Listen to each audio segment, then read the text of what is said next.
Hi, my name is Fancy. I am a social media marketer and the founder of Handled, which is a digital marketing agency that works with newly launched brands or brands that are trying to establish a strong online presence. So last week, if you tuned in, I created a video about Penhaligon's. One of the elements that I spoke about in that video was influencer marketing. I promised you guys that I would go into a little bit more detail about what influencer marketing actually is and how you can use it for your brands. So first things first, what is influencer marketing and who are these influencers that we speak of? So when we talk about influencers, we're talking about people who often collaborate with brands in order to promote a product or a service or an event. Influencers can vary from having under 1,000 followers to like way over 1 million followers. So there's a broad range of like different categories that influencers are placed in. The reason why it's good to work with influencers is because these are people in different niches and communities that are often known for a particular thing.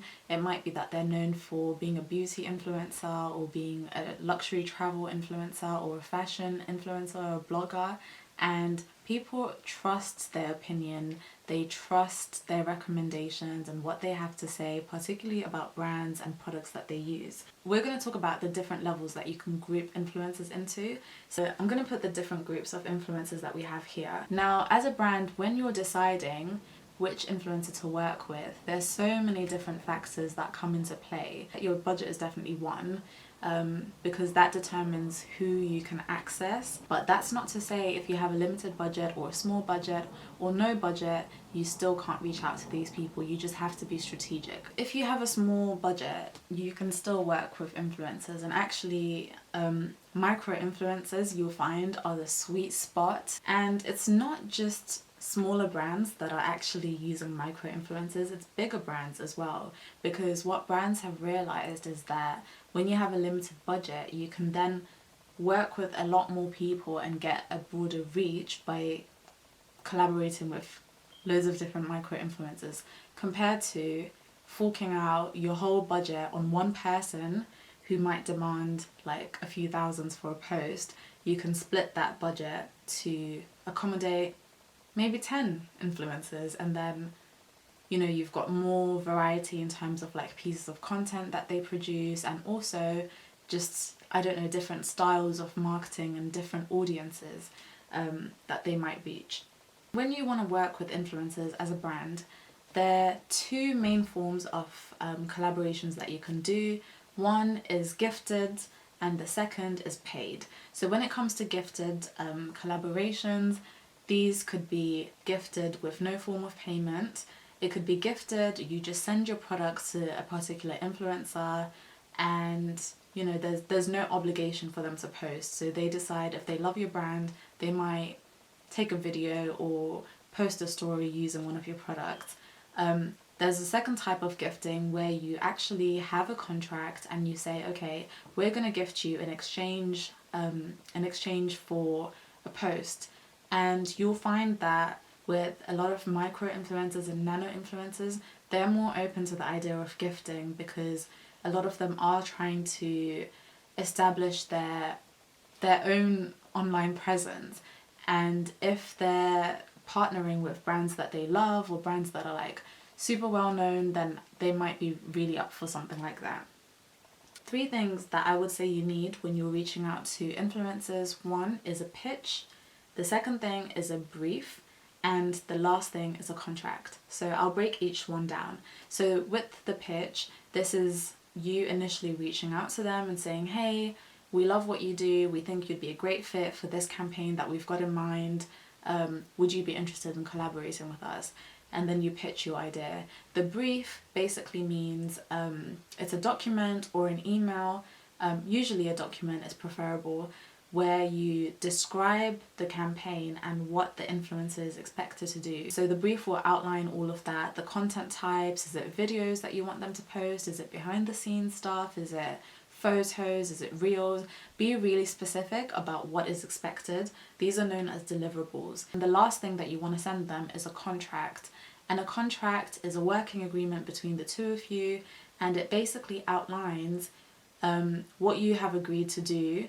Some brands will put the deliverables within the contract, like a summarized version, but I think one clause I like to include is that just refer to the brief. So like the influencer is required to do everything that is mentioned in the brief, because if the brief is quite detailed, then you don't want to be putting pages and pages into a working agreement.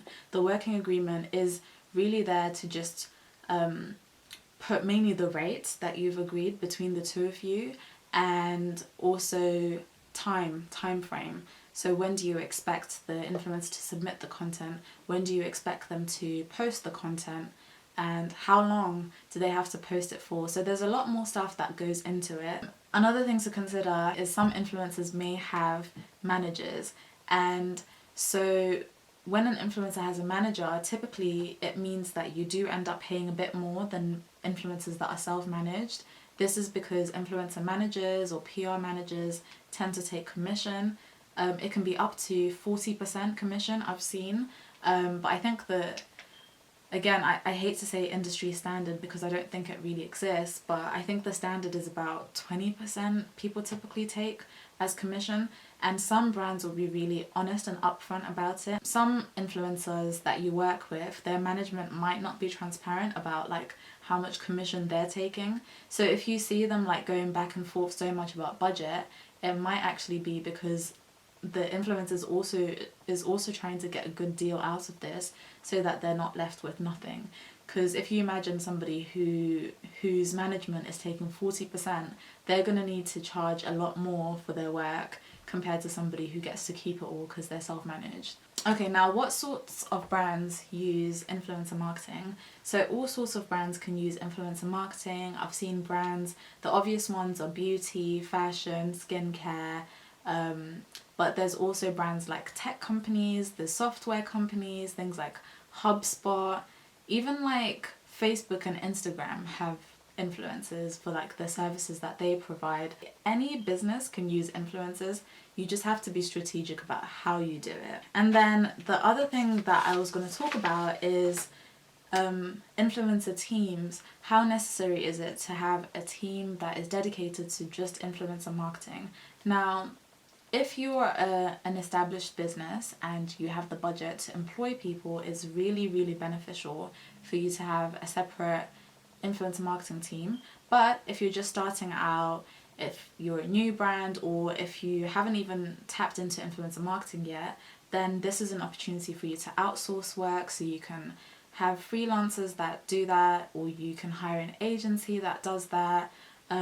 That's something that we do at Handled. So we will help you to source the right influencers for your campaign. We'll help you to negotiate rates, do the contracts, etc., verify the content, basically the ins and outs from start to finish. That's where I'm going to leave it today. I think I've covered a lot to do with influencer marketing, from defining what it is, to the different categories, to how brands can work with influencers, the types of influencers, types of content.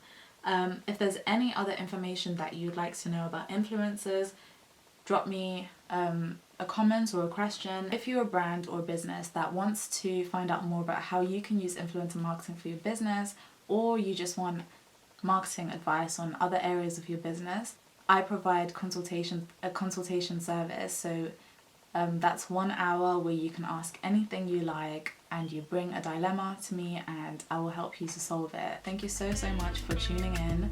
Make sure you come back next Monday for a new video. Next week we'll be covering email marketing and how brands can use this